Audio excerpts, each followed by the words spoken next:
Now, I think this is recording, but this hasn't given me a countdown in a long time, and I I see think it. do you see it? I think it's doing Yeah. it to fuck with me.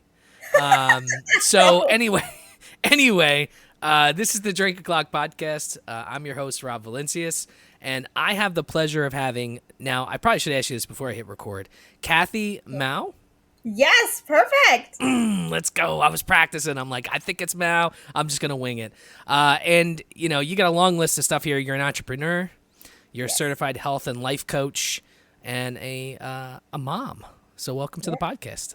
Thank you for having me, and I'm so honored to be here with you on this podcast and, giving me the space and time to even have the chance to chat with you. Yeah, well, I mean, it also gives me an excuse to drink on Thirsty Thursday. So I don't know if you're drinking or not. Ah, I I won't should judge have. you. It's not a No, I'm good. requirement here. But I feel like I have to because Yeah. it wouldn't be the Drink O'Clock podcast if I didn't have a little bit of whiskey. So Cheers. What is that? Is that an old fashioned or is it just it whiskey? is. Oh, it's an old fashioned. I'm See, I I'm working know. I my know the drinks. I've been I'm around. working my way. Working my way up to it. I'm such a pussy with whiskey, and I'm trying, But I found whiskeys that I really do actually like, and the old fashioned is nice because it's mostly whiskey, Yeah. and it's just got a little bit of the sugar and stuff into it, so it Yeah. it makes it more approachable. When I first started, it was rough.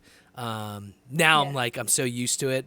The wifey, when she smells, she's like, "Oh God, like keep that Yeah. away from me," Um, but she can drink straight vodka, so I don't. I mean, it's in her blood. She's Ukrainian, so I don't know how that works, but Dang. Yeah, she's hardcore. The only thing yeah, I yeah. don't do is vodka, but I do everything else. And my favorite is tequila. So I Ooh, love like a pump, like the mixed drink of the grape juice with tequila. That's so good. Yeah. So I'm Puerto Rican, and me and tequila. Ooh. The moment I have a ton, like I've mentioned this before on my podcast, but I make my own margaritas from scratch, and I like to call Mm, them roberitas. yum.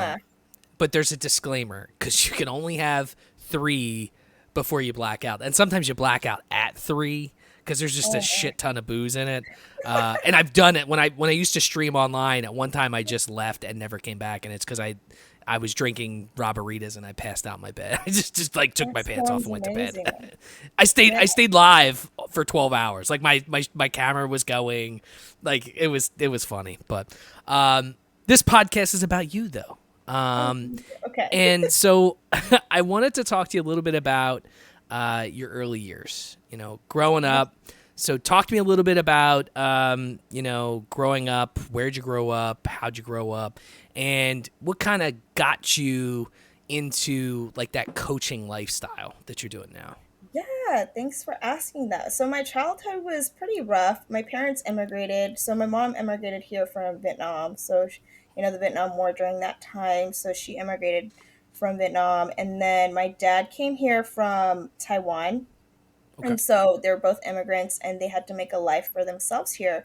And the funny thing is, my dad owned a American fast food restaurant. So yes, like burgers, French fries, like milkshakes. That's what we had a restaurant in a white suburban town.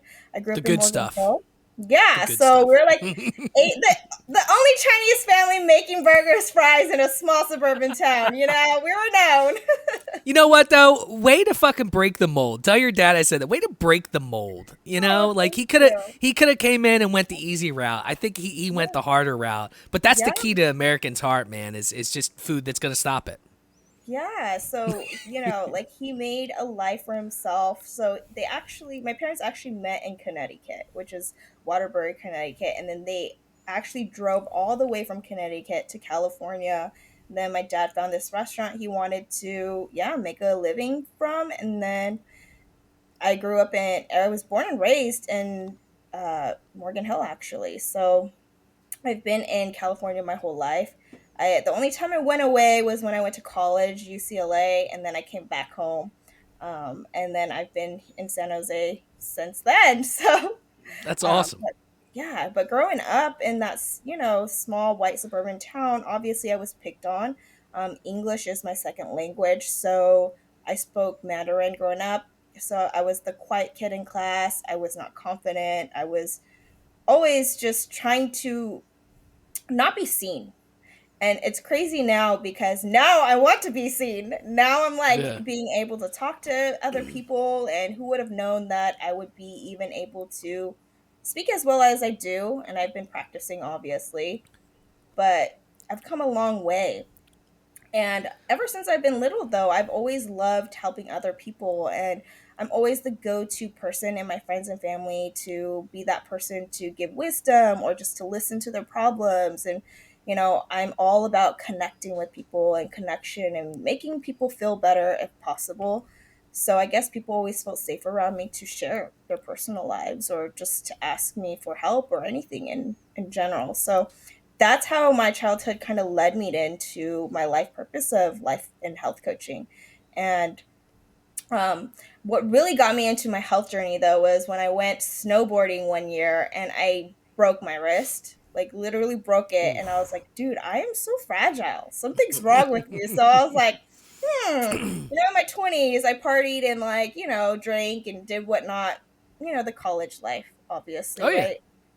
And so it caught up in my mid 20s. So I was like, okay, something needs to change. So I remember when I turned 25 and I was like, and I broke my wrist, I was like, okay, I really need to get healthy. Like, what does healthy mean? Like, my parents always cooked like Asian food, right? Like, which is a lot of A lot of whole food. carbs. A lot of Yeah, carbs. carbs, rice, and noodles. But then, my mom would cook like meats and vegetables as well. And then on the side, we had, hamburgers or French fries and stuff. So it's like kind of balanced and not, but I didn't really fully understand like what health meant. So during that time, the paleo diet was very, very Oh yeah. popular. So I kind of got into that and I learned about nutrition and like health, etc. So that really catapulted me into being wanting to be like a health coach. And then what actually really got me going after that was when my dad passed when I was like 27, I think. I don't know what age. Man, time goes by so fast. But or in my late mid 20s, my father Yeah. passed, and that really changed my life because he was the person that was always there to like teach me life lessons, like hard life lessons that I wouldn't be able to be who I am if it wasn't for him, because he showed me hard work. He showed me how to be a good person. Even though he went through so many hard things, he always gave back, like always. Like when people couldn't afford food at my parents' burger joint, like he would give people food for free. Like he would help people out, and he would see bums and like go and help them out. So he just set a really good example, and everybody knew him in town, even the cops. Like he was buddy buddies with everybody, which is super cute and cool. But once he passed, he was the rock for our family. So I kind of took place of that for him, and I didn't really learn to grieve and feel my emotions. I kind of like just pushed it away, but later on it like I think, emotional trauma. So I had like emotional trauma trapped in my body, which led me later down the line in my 30s to find out I have infertility. Man, I have such a story, I know, right? Just kidding. And my infertility I love journey. it. This is why I Thank do you. this. I love it. Yeah, thank you so much. So infertility um, actually led me to finally get a diagnosis of endometriosis. And I don't know if you know what endometriosis is, but it's a chronic illness that It was my causes. next question. Yes, perfect. Yeah, so infertility or endometriosis was the causing factor of my infertility, but endometriosis is a chronic illness and it causes mad inflammation in your body. It just like when it gets inflamed in your reproductive areas or just any parts of your body, but mainly it's in your lower abdomen area, it feels like your insides is inflamed and you're just like in this scrunched up Mm, position, like either throwing up because you're in so much pain, can't move, you can't do anything, and you just wait for it to subside. Like there's nothing really you can do, which is that's really sad. horrible. I have Yeah. psoriasis, so I get the like I have psoriasis pretty bad, but I take Tremfya like every 8 weeks, so you would never tell. But I get the inflammation. Like my body's just I have probably arthritis like everywhere, Oh my you know. gosh. Oh, But yeah, it sucks. It's not fun. It's when you have these things and you grow up. Like I've had it since I was 4, 5. So obviously I was bullied a lot. You got dandruff, and it's like, no, I don't have fucking dandruff. If I had dandruff, I'd be fine. yeah. But I think certain things like that, you kind of, especially if you grow with it, it's tough finding out you have that at a later age because I feel like, Yeah. I'll be 38 this year. I feel like it's harder to adjust as much. Like now I can just say, oh, I have psoriasis, like I deal with it, blah, blah, blah. But like when I was a kid, it was harder for me to explain that to people. So Yeah. like I'm okay with it now. But like if I got something else, like if they're like, oh, well, you also have this, I feel like now it's harder for me to grow with it because it's something new and you're older. You're just kind of set. I don't know. It's Yeah. hard to explain, No, I totally get that.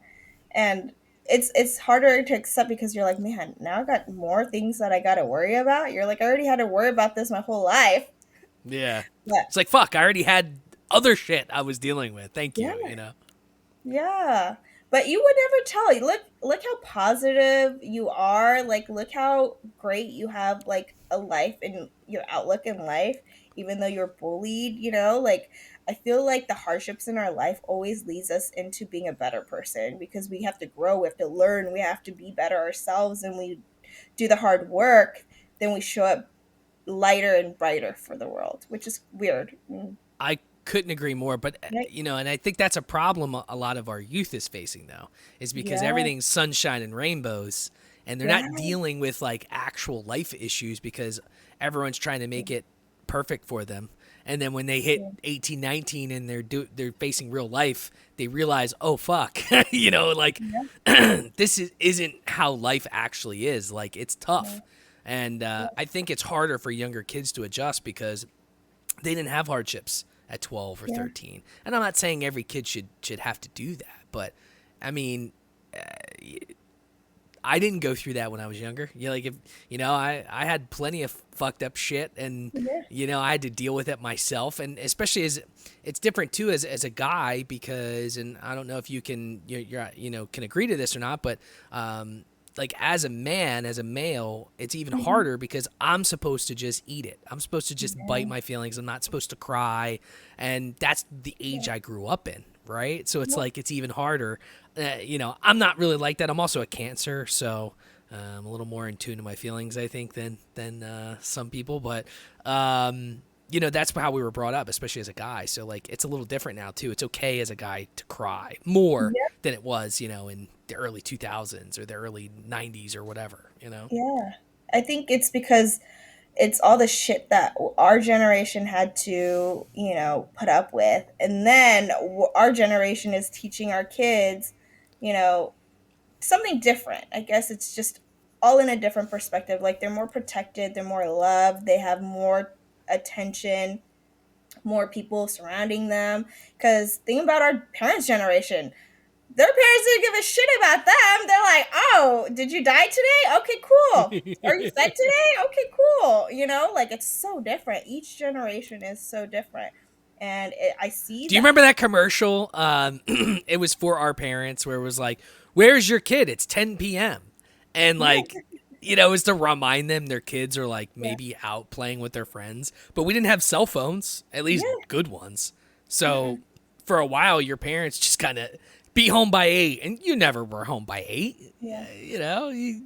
You'd push the limits. You'd be home at 8:10 or 8:30 or, and you'd I think that's that dance you play with your parent, it's like, how much can you get away with without getting scolded? And then, if you tiptoe over the line, it's like, okay, so I know I can get away with 20 minutes, but not 30. And you play that all throughout. So I think it's a fun dynamic half the time, but it's different being a parent now. It is. I'm not a parent. I mean, I'm a fur baby parent. We have dogs. That counts. It counts, You gotta right? take care of them. They're a lot of work. They're a They lot are, of and work. they never take care of themselves. So I feel like when they hit 12 or 13, they're not picking up their own poop. So I think it's their kids literally their entire lives. But there's so much love from a dog, man. I love it. I know. They're so beautiful, like little beings. It's just a lot of work. I was like, I have one kid, and my kid likes to talk back and be powerful, and she tests my limit every day. Literally, I have to negotiate with a 20-month-year-old, like a 1.5-year-old. Who would have known? Like, You're like, it's please such a don't battle. cry in Target. Please, Yeah, just please. Here, take this. You're like, you're just giving them things, and it's like, nope, I'm fucking mad. I don't want to be in Target, you know. yeah, it's wild. I was like, okay, I thought maybe at 2 I would start negotiating, not so early, but I guess okay, I gotta be positive, be on the positive side. I'm grateful that I have a bright little kid that knows how to, she knows how to negotiate and knows what she wants. So I guess it's a Did good thing. she get a little of that from mom? Maybe just a little Yes, bit.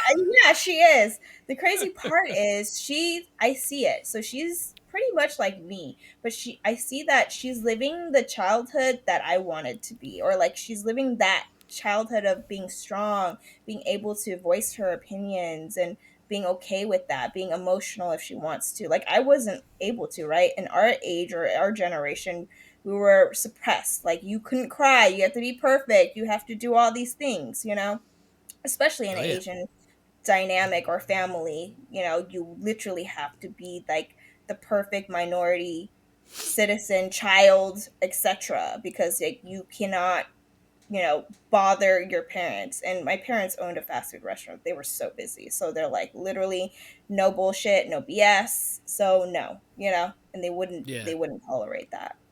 And then now I have time to tolerate my child so she can be a menace if she wants to. That's hilarious. Now, let me ask you this: so, with endometriosis, what are some of the challenges that people face with having it? Yeah. Because I'm not too Oh, familiar with it. so yes. Thank you for even asking and bringing this up because endometriosis actually affects 1 in 10 women. So a lot of women have this, but they don't know that they have it.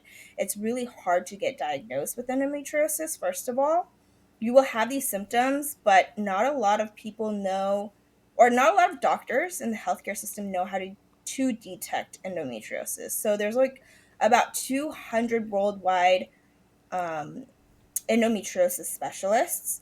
And think about it, there's like millions of women who have this right disease. So all these surgeons are super super busy, super like you know busy, where it's even hard to get an appointment. So think about that. And then endometriosis can always come whenever, like it can, like even if you go through surgery to get it out. And by the way, that's the only thing. There's no cure for endometriosis, but the only thing and the only gold standard is to get an excision laparoscopy surgery with like specialists to relieve this type of pain. And there's not much you What can. in God's name is that? Do they just scrape it Okay, out? Is that? yeah, pretty much. It's like so a surgeon specialist has to literally go in, and it's like there's like lesions, little endometriosis like lesions, and they're stuck in there. It's kind of like pulling the root out, like weeds out of your body or your organs. Like it can get Yeah. all over your organs too. So people think it's just associated with like a period problem. It's not, right? Like endometriosis can go all in your big organs anywhere. So it affects most of the female organ, right? But it can go anywhere else. So it's a myth if they say it's just a period pain problem, if that makes sense. No, So it makes total sense.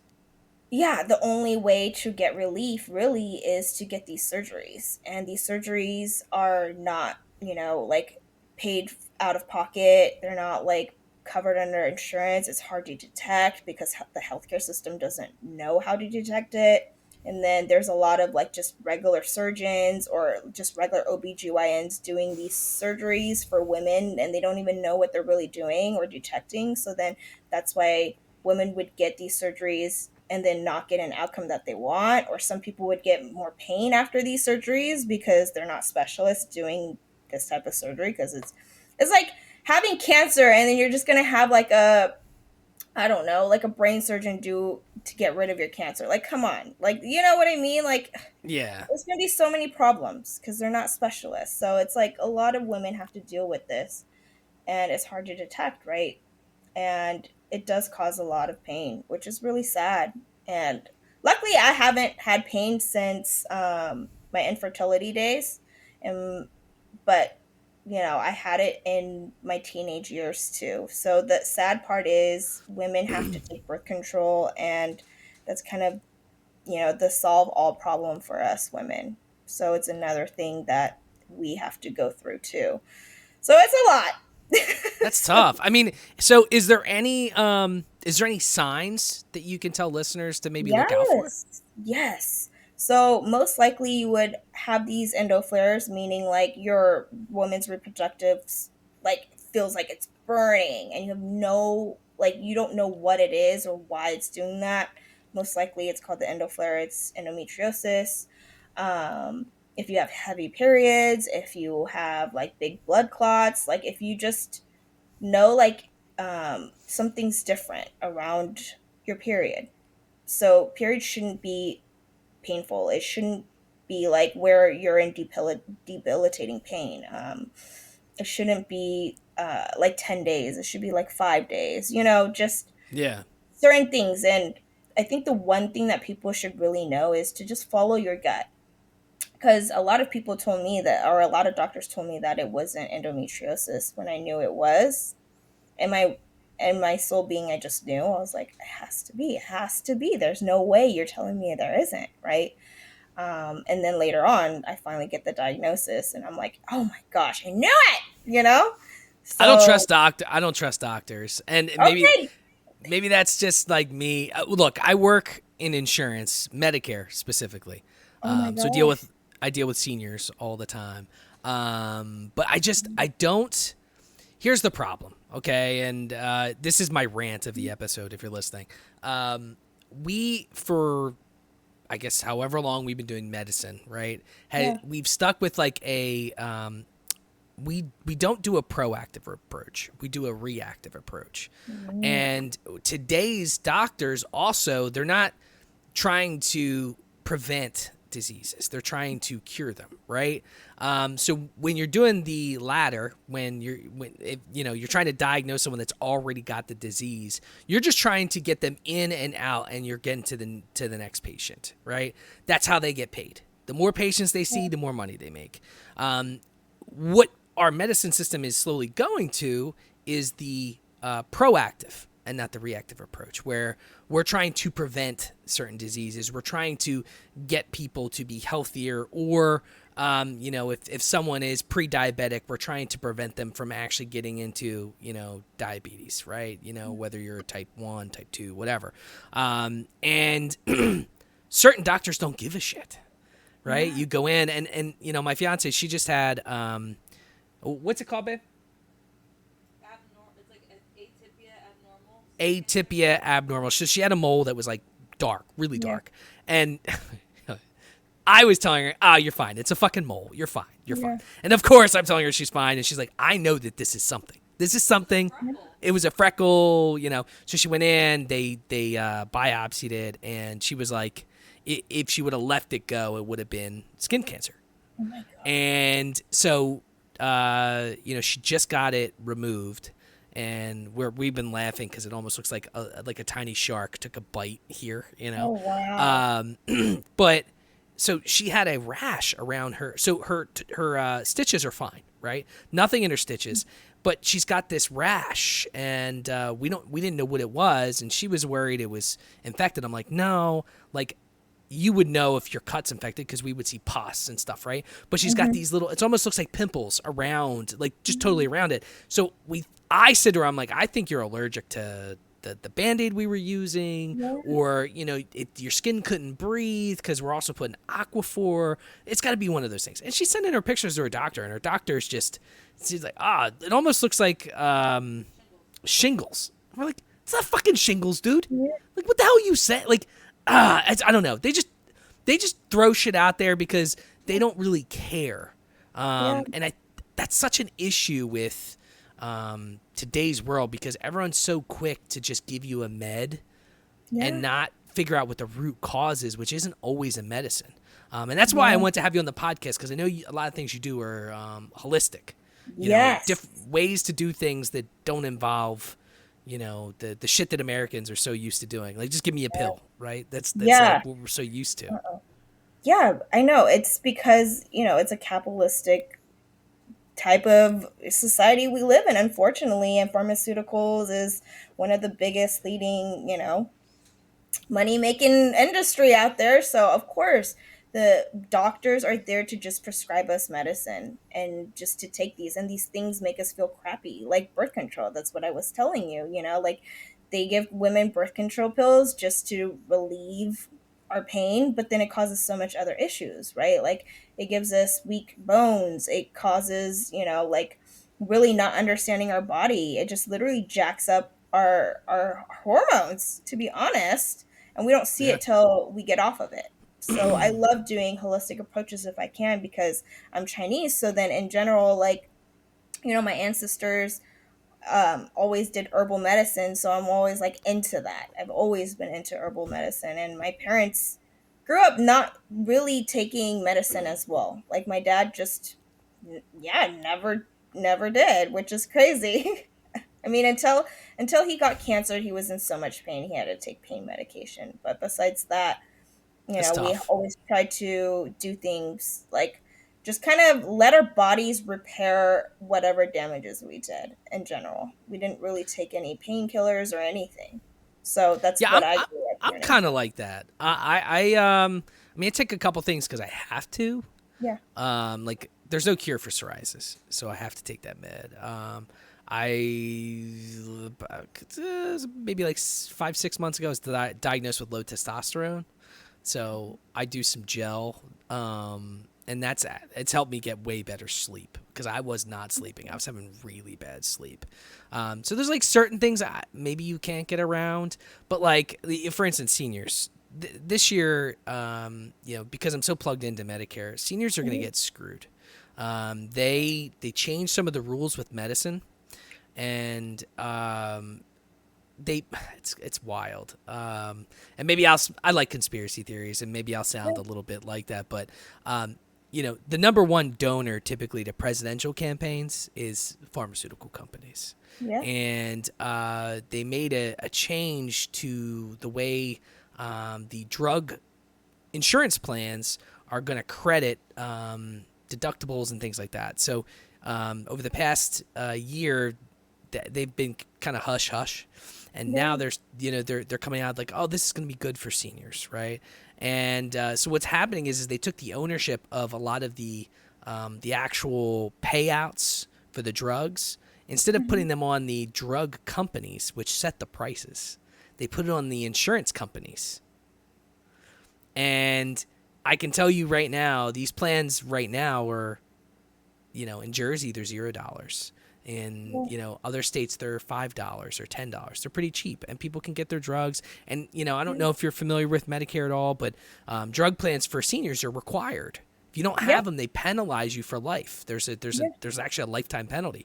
So what's going to happen is they're going to skyrocket, because when you put the ownership on the insurance companies, they have to make some money. And if they don't make Yeah. money, they can't stay afloat, and they go out of business. So, these plans that are super cheap for seniors are going to go to like $150, $200 a month. They're going to literally balloon. And a lot of insurance carriers are going to pull out of the market because they won't be able to afford it. So instead of putting the ownership on the company that's designing the drugs and setting the price, they're putting it on the insurance carrier. And look, they're both evil. Okay, don't get me wrong. I'm Yeah. not sticking up for insurance companies. They're both evil. Yeah. It's like Emperor Palpatine and Darth Vader, right? Yeah. But I think in this scenario, Darth Vader is the insurance company, right? They're evil, but they do good for people if they have Yeah. them. So it's going to be a sad scene for 25 for a lot of seniors, because this is going to they're going to struggle. And a lot of people just aren't going to do their medicine. So, for what's supposed to be a good thing for people is Yeah. not good, That's so and sad. I, Because my mom's going on Medicare and then my in-laws too. So it's like, that sucks. Well, hey, you should call me because I can help them.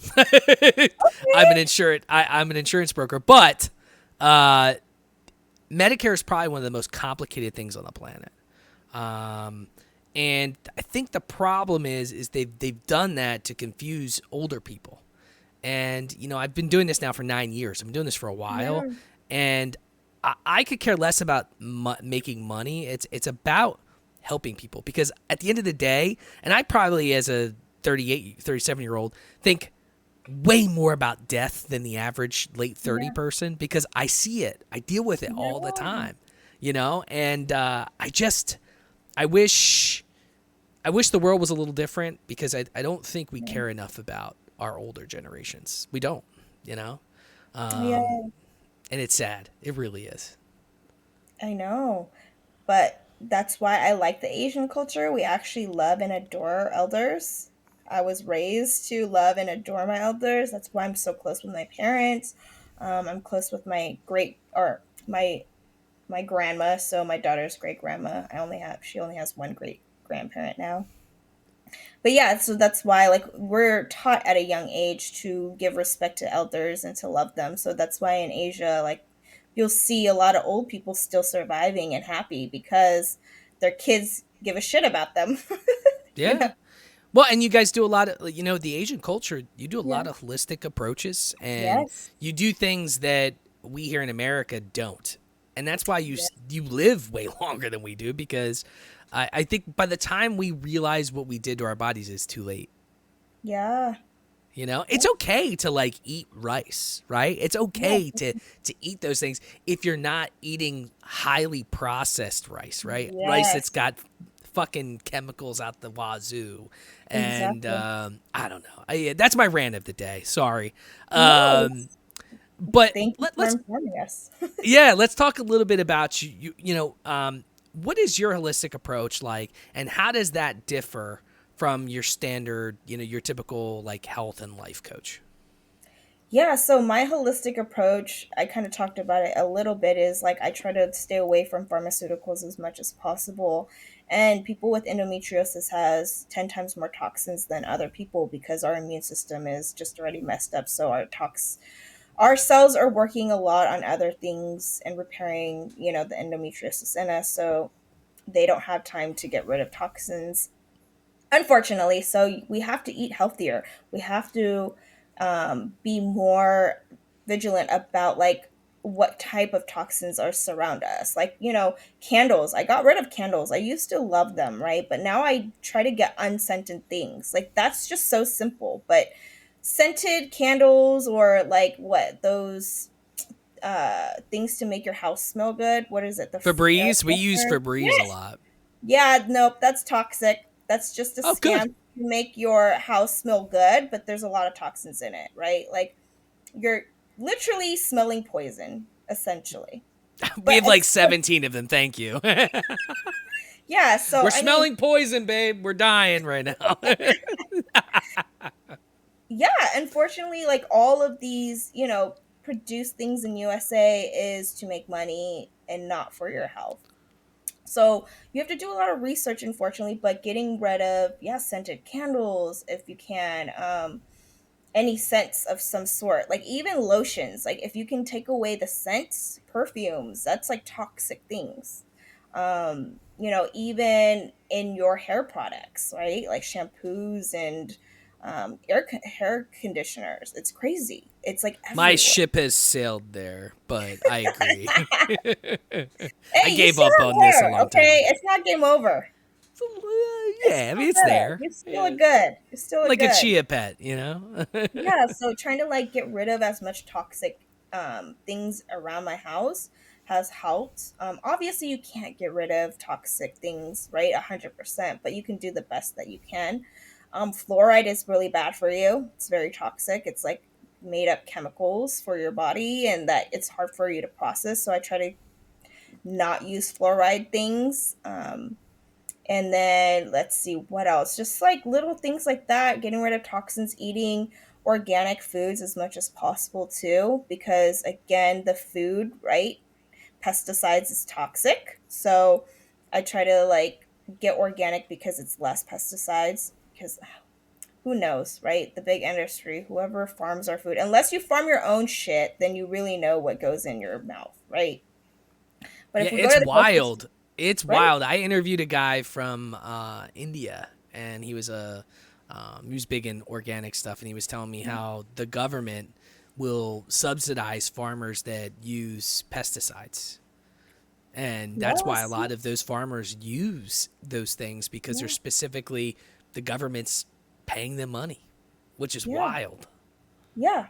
The government's okay. My conspiracy theory, now you can take it as a Love grain of it. salt, is Love to it. suppress us to be less powerful. So when we rely on the government on everything, that's how they can control us. So if we take back our power and like use less of whatever the government funds, like in those businesses, like those big businesses, right? Like the processed foods, like all these not healthy foods, and we grow our own shit, like, dude, the government will have to change, because if we take back our power, actually like growing our own food, being less reliant on the stuff that they put out there for us, right? Less pharmaceuticals too, and doing holistic approaches, this world would change. They'll be like, oh shit, people are knowing that they have their own power and they don't really have to rely on us. Like, that's what I try to teach people, is like, you have your own power and you have the choices to actually make a difference. And they try to suppress us every day by scaring us, like the news and all these things. But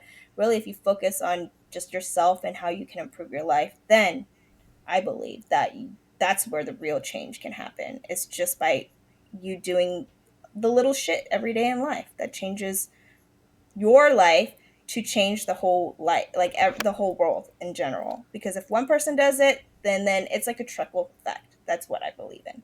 So I don't know if you believe in that or not, but that's I what agree.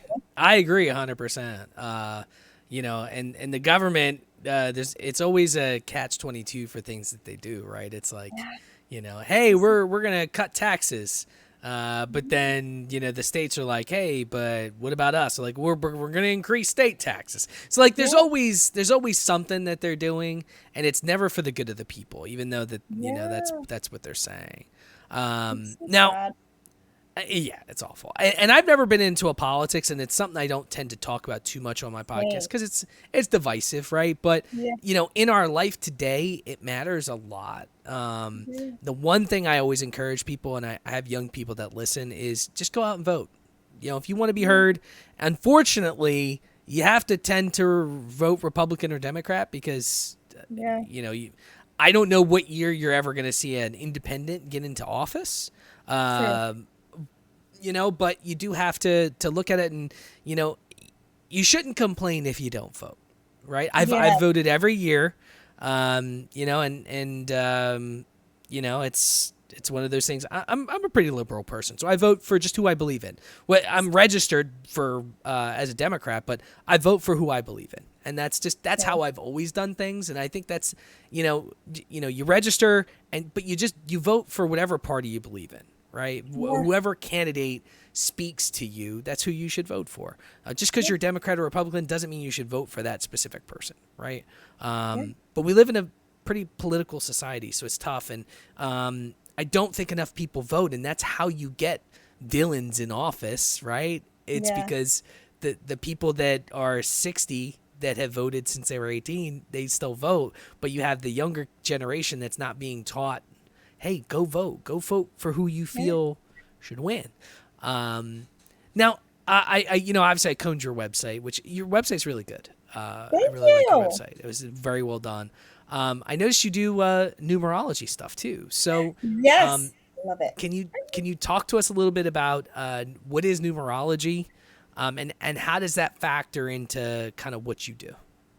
Numerology is so important. So I don't know how spiritual you are. So I'm on a very spiritual journey, but I believe in higher source power. I believe there's angels, guardian angels, there's spirit guides, and like your higher self, your loved ones always around you, protecting you, trying to lead you in the right path. And so numerology taps into like signs from your angels and guides. So that's why it's a powerful tool.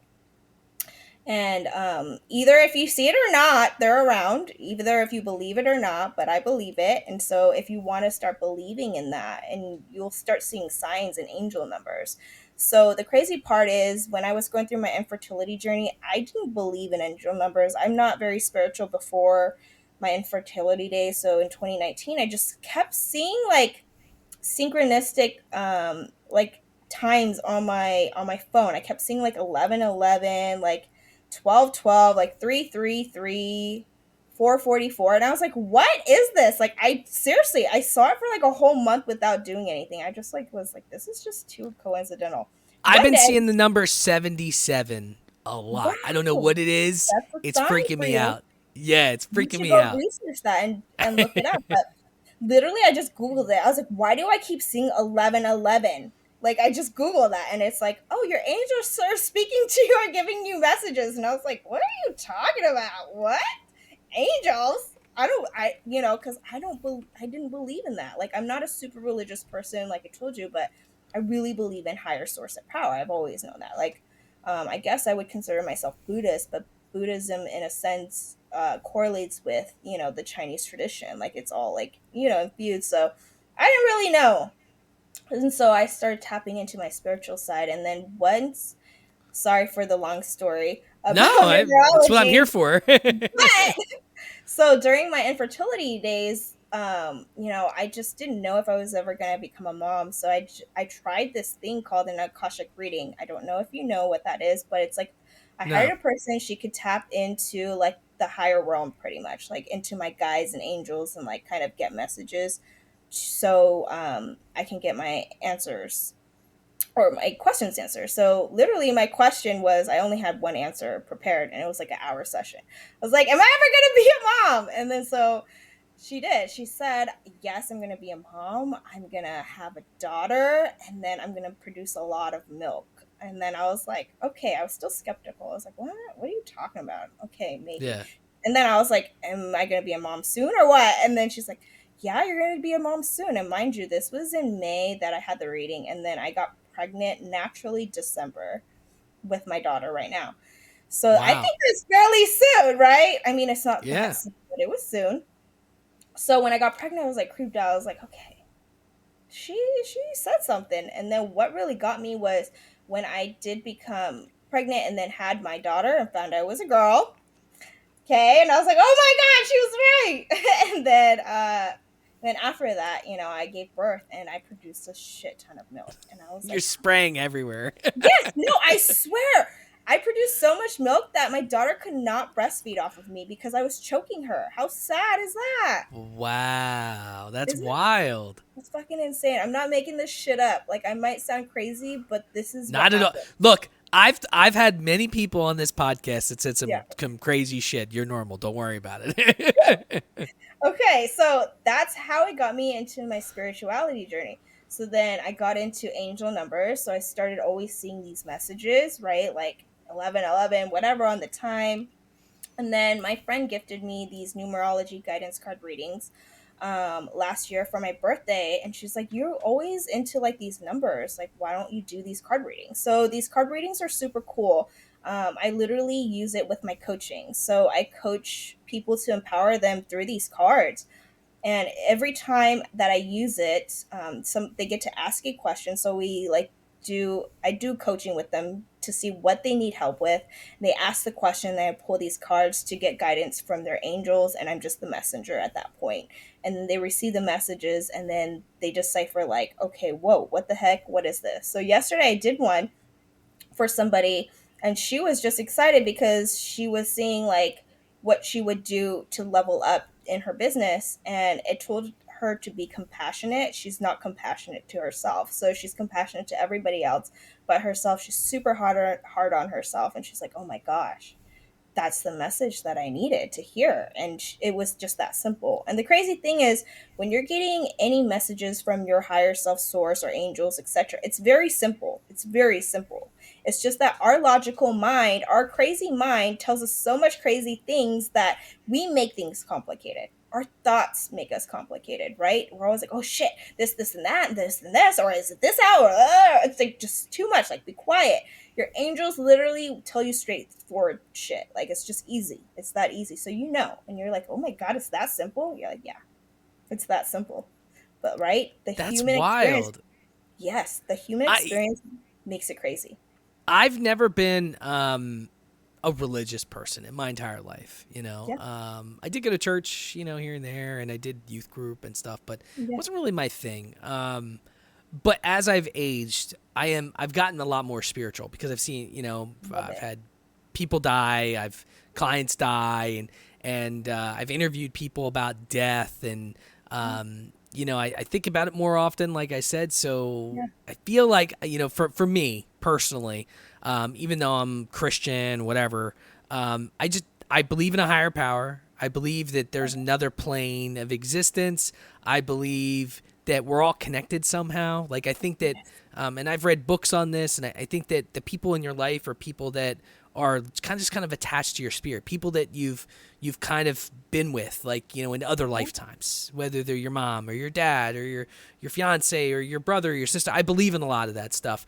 And I know for some people that's like, oh, there's Jesus and there's heaven and hell. And I don't really believe in that. I think, from a spiritual standpoint, I believe that there's a God of some kind. Well, I don't know who it is or what it is, and I think that there's a spiritual plane where at some point you get to review your life and you get to hang out with those people again and your soul, right? And then you get to choose, hey, do you want to hang out? Do you want to go back? Yeah, I feel like we do have a purpose, though. I think that there's a purpose that your soul has, and whether you complete it or not dictates the time of when you're going and when you're coming. And I've only really, over the past couple of years, really started to flesh that out in my head. I love Whether that. that's real or not, I don't know, but It is real. You're correct. You're absolutely correct. I feel it. And I feel, for me, I feel like that's easier for me to believe than just, look, every religion is pretty similar in a certain ways, right? Yes. There's a god or there's a goddess or, whatever. And there's a bad place and a good place, or there's a place you don't want to be. And I think they all play to the same thing. There's a God. And I really personally, I feel like this is hell. This is your test. Yeah, it is. And, this is what shows whether you're a good person or a bad person. I think there's consequences for your actions. I don't know what that is. Killing people is bad. I don't know what that, presents to you in the afterlife. I don't know if hell is a thing. I don't think that's a thing. I think that's just the thing that Christians came up with to really make you follow the straight line. But I think there's a lot of choices we make, whether they're small or big, and whether it's just being I'm the listener, right? I've always been that person, kind of similar to you, where I have friends and family that just I talk to my dad every day, literally every day. His wife died 4 or 5 months ago from brain cancer, and it's been a tough. He was with her for 20 something years, right? So it's been tough, and it's my goal to talk to him every single day, make sure he's okay, and that's just part of my routine, and I don't do it because he's just it's my dad. It's what I have to do. I do it because I want to make sure he's okay. I love him. I care about him. And spiritually for me, it's what can I do to just make his day a little bit better. Aww. And I think if we had a little bit more of spirituality, I don't think a lot of people think about that like we do. Yes. I think but you will when you're on your deathbed, or if you're confronted with death. That's when people think about it. Sometimes it's too late, to think about that stuff. But let's talk a little bit about your company, right? So, Happy Vibes LLC. Yes. Which is All a cool name. I like that. Thank you. And I wanted to read this testimonial from one of your clients. Okay. I'm completely new to life coaching, and in just 1 month I've known Kathy. I can honestly say that it's been amazing. I suffer from endometriosis and other chronic illnesses, and she's been able to really help manage my pain and anxiety in such a short amount of time. I went from completely bedridden to being able to move and get out for short walks and stand by for 30 minutes a day.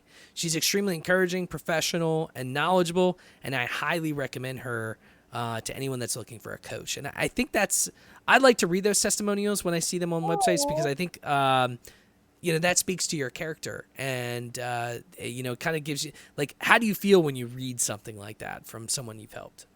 Feels so good, honestly. Validating, right?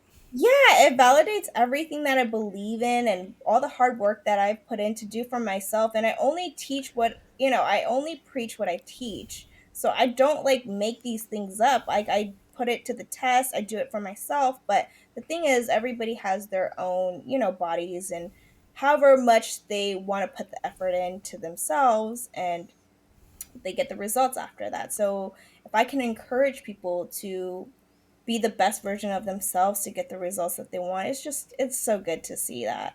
Yeah. That's awesome. I do like a lot of what you're doing. I think it helps Thank people, you. gives them peace of mind, which for some people that's really kind of all they need. A lot of times they have all the tools, right, that they need. They just need validation, and sometimes people don't get validation in their lives, and they search for it. And I do like that. So, you talk a lot about empowerment, right? Yes. What are some tips you can give to anyone listening to help them on the road to empowerment? Oh, that's a good question. I love talking about empowerment because, like I told you in the beginning, I grew up being an ESL kid. I was shy. I never spoke up for myself, right? And then now I do it in my later years. And even in the healthcare system with endometriosis, it really pushed me to empower myself. And what you can do is to start learning. Knowledge is power. And that's why I tell you the government tries to take away your power by taking away your knowledge, by being fearful for you, like putting on the news to like distract you with like reality TV, so you don't really focus on knowing and TikTok. working on your. Yeah, TikTok. Yeah. right. So it's like a lot of distractions, but learning. Knowledge is power. Loving yourself, I think that's one of the best ways, is to really learn about yourself. Like, we grow up not learning about ourselves, right? Like, not truly knowing what makes us happy. Like I told you, I was so disconnected from my body, I didn't even know I had endometriosis fully. um right? And I was just like, I took birth control for a whole decade. Like, that's so not empowering. That kind of sucks, right? And so now, Yeah. like in my 30s, when I'm trying to have a baby, that's when I was like, what? I don't know anything, so I had to learn, empower myself. So I had to start learning to love myself, and learn to be happy, learn to be joyful. That's truly, truly. I know that sounds so cliche, but honestly, is a lot of this our society I happy? agree. And I tell people I was that way for a long time, where I was just, Yeah. you're so quick to find the things that are bad in life, but you're Yes. not quick to appreciate the things that you have in life. Yes. And I feel like I wake up a lot happier. I mean, look, I'm not perfect. I'm still a grouchy old white guy. But there's certain things, like I appreciate my fiance, and we've been Oh, together for 13 years. I appreciate my dogs. They make me happy.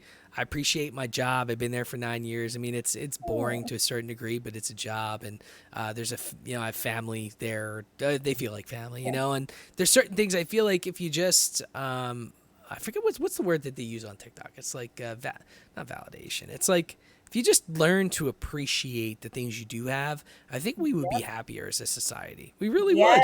Yes. Practicing gratitude. That's what I teach. Gratitude. That's what it That's what is. I Yeah. teach my clients or anybody. Gratitude. That's one of the most powerful tools ever. Ever. It's so easy too. Trust me, I was a skeptic too. I was like, gratitude? What? Being grateful every day? No, I'm not joking. Every It could day. be Tell much me. worse. It could be much worse. That's how I look at it. I'm like, you know what? Shit could be much worse. And I have all my limbs. I can walk. Yeah. Yeah, I'm a little fat. Whatever. I got a little to work on, but I can see. I have life. I mean, I don't know. There's just. I think the problem is people in their 20s, they think they're invincible, and then when you hit Yeah. your 30s, you realize you're not, and then it's like figuring out who you are in your 20s is a lot different than figuring out who you are in your 30s. True. Like when you're in your 30s, you're discovering yourself in a different manner, and things that mattered in your 20s just don't fucking matter at all, Yeah. you know? Yeah. And, you know, like being in your 30s, you're still young. You know, I'm still young. I make fun of myself that I'm old because I have more gray hair than my dad does. But you learn, I think, to appreciate things as you age. Now, you have a podcast, right? Ignite the Yes. Power, the Kathy Mao podcast. How did that come along? And you know, have you learned anything along the way? Podcasting's fun, man. And I think It uh, is. you kind of learn a lot about yourself and things that you do as you do it. Yeah, I started it, to be honest, to be better at speaking. I told you I was an ESL kid, so I just started the podcast to just share my thoughts. And again, this might sound weird, but in my teenage years, I just had this thought like, I have so much things in my mind that I want to share with the world. And I feel like I always had this sense of just telling people what I thought. So I was like, what better way to do it than on a podcast? And then I can be better at speaking and just putting whatever I learn out there. So if anybody hears it or whatever it may be, and if I can help in any way, then great. So that's why I started it. And I've loved it so much. Like, It's honestly, it it's brings me so much fun. joy. Yeah, It's it's actually fun. fun. I'm just talking to the mic by myself most of the time. Yeah, it's great. I'm just like, whoa, I'm a talker. I was like, all this suppressed childhood of me not speaking up has just come out onto my podcast. I listened to like 2 or 3 episodes, and it's a fun listen. You have a very bubbly personality. I'm sure you've Oh, heard that thank before. you. Yeah, And people just and say I'm like a ray of sunlight sometimes, and I was like, okay, yeah, cool. I love that. Thank you. you can feel the positive energy, you know, and Yeah, I think that's important, especially yeah, in like what you do, you know. yeah. Which kind of leads me to the last question before we kind of end this, but you know, this has to do with your journey. So how has your journey helped you become, you know, a better entrepreneur, a better parent, even a better partner to your husband? Yeah, being an entrepreneur is really tough, honestly. There's a lot of ups and downs, and you have to do it on your own. So it's a Mm-hmm. lot of being confident in yourself. So I had to learn a lot of confidence and overcome things that I do not want to do, but I have to learn the skills to do it. So it's like literally making shit happen out of nothing. Because who teaches you how to be an entrepreneur? Not in school. Like you have to do this research yourself. You have to do and find your passion, right? Like you're going to keep doing it because you love it. So the more I put time into my business and seeing all the connections that I make, it makes me more grateful. It makes me feel like my I'm living out my life purpose, which makes me feel like I'm living a concept that I came about, but it's like living the bliss off life. I call it the BS life, not the normal bullshit, but like the bliss off life. And if you know me, I like puns, so it's very punny and I love it. That's awesome. Thank you. So yeah, I mean that's really kind of all I have for you today. You know, I really do like what you're doing. I think there's a lot of people that do need to kind of connect, and myself included, connect to themselves. You know, on more of a not just a spiritual level. I think sometimes when people hear spiritual, they think, oh, you know, religion.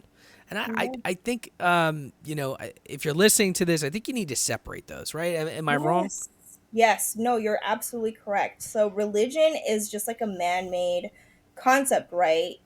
But in general, like what you tapped upon is like all the religions all have the similarity of, believing in something greater and actually teaching about being good and helpful and being kind. Like those are the core practices that we all should be learning and, doing every day. So you're completely correct. So spirituality is just tapping into your own powers, tapping into what you can do and following whatever God, Jesus, etc. They're just examples, right, of like the righteous thing to do. They're just examples, but are Yeah. you practicing that? Are you doing that every day? Yeah, and I mean, you don't have to be, you know, a Yeah. priest right? Or a Yeah. nun or Yeah. whatever. Like you just have to be a good person. It's not a hard Yeah. thing. And nobody's perfect, you know. I get road rage. I fucking yell in my car. I yell in my car to myself. But it's to each his own. And for me, it's about, you know, the energy you put into the world is what you're going to get out. So if you're always fucking negative, you're always angry. And I didn't learn that, I think, until I was older, that the energy you put into the world is what you're going to get out. So if you're always negative, you're always mad, that's what you're going to get. And it's going to be miserable, you know? And I think you need to think about that and think about what you're putting into the world, because that's what you're going to get out of it. You know, and that's the same thing with any relationship, right? I mean, what you put in, what you're going to get, and in effort and in work, it's like it flows for everything, right? Yeah, because everything is energy. We're made up of energy, every single thing. So think about it. If everything's energy and a frequency, whatever frequency you put out there, right, is it negative or is it positive? If you're attracting negative, you're going to keep getting those negative things. If it's positive, you're going to keep attracting those positive things. So that's why working on yourself, doing self love, being kind to others, those are all high vibrational things. So if you keep practicing those things, you're going to keep manifesting the life that you want. And it's pretty simple. It's that simple, but it's hard to practice, right? Yeah, I mean, look, you gotta. I think it's something you just have to, you know, learn from all the time. It's not Yeah. necessarily that you have to be perfect, but I wanted to read this to you. So the number 77 that I've What been is it? seeing.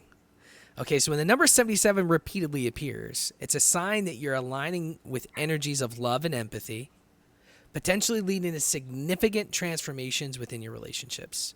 The alignment encourages you to form and nurture connections that resonate with your core values. That's pretty wild. Whoa! How does that feel for you? Is it accurate? It's pretty Is that message, accurate. is It's that pretty message good? accurate. Yeah, I mean, I don't know how I feel about that. It kind of freaked me out a little bit. In a good way, right? Yeah, I'm sure you get that a lot, don't you? Yeah.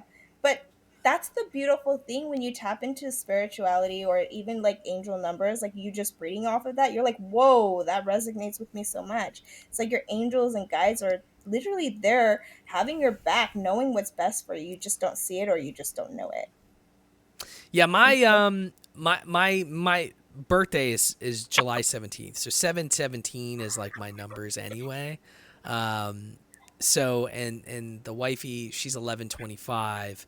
Those are like our four numbers, and I feel like we encompass them all the time. We see them so randomly, and it's Beautiful. you don't realize it until you're paying attention, I guess. We're also gamblers, so that's what we bet on the roulette table. But look, Hey, it was a pleasure having you on the podcast. Can you please tell people where can they find your content, and if anybody's listening, is a lot of stuff you do remote? Like if anyone's kind of yes, anywhere, okay, I'm all remote. I'm all that's remote. good. Where Yeah. can they find your stuff if they're interested in getting your services as well? Yeah, so my website is www.kathymao.com. So you can find my podcast there. You can find my services there and what I do, and you can find more about me also there. I'm also on Instagram. So my handle is kathy.mao. And then I'm also on TikTok and Facebook, and it's Kathy Mao without the dot. That's awesome. It was a pleasure having you on my podcast, Drink O'Clock Pod, on all socials for the most part. And this will be part of season 2. So I ended season 1. Oh my God. I was at 76 episodes, and I wanted to take a little bit of a break, do a little refresh. We have a cool new intro, outro, just Love it. wanted to take a little break because I think I did an episode a week for a year. And I was like, all right, I need a little bit of a break. So, I wanted to jazz stuff up a little bit. So I'm pretty excited. This will probably be out in a couple weeks when I release season 2, and I'm excited to have that going. And drinkclock.beer is my website name. I thought I was clever, but you can find all new episodes on there as well. Outside of anywhere you listen to podcasts, is posted everywhere. So, thank you so much for hanging out with me, and thank you for being part of season 2. I appreciate it. Oh, it was such a pleasure. I swear I could talk to you for like hours. We didn't I even feel like tap I into could probably.